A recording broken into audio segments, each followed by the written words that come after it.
कसं आहे आपलं जुगाड?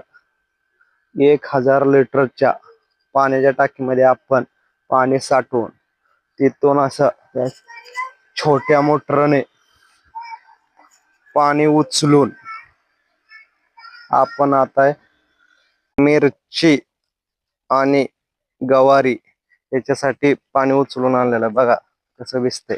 एक HP ची मोटर आहे. हे आपल्या घरगुती वापरासाठी लागणाऱ्या मिरच्या, गवारी आणि शेळ्यांसाठी लागणारा घास. कसं आहे आपलं जुगाड बघा. पाणी चालतंय. कसं आहे पाणी? हे असं जुगाड करायला लागतंय बघा.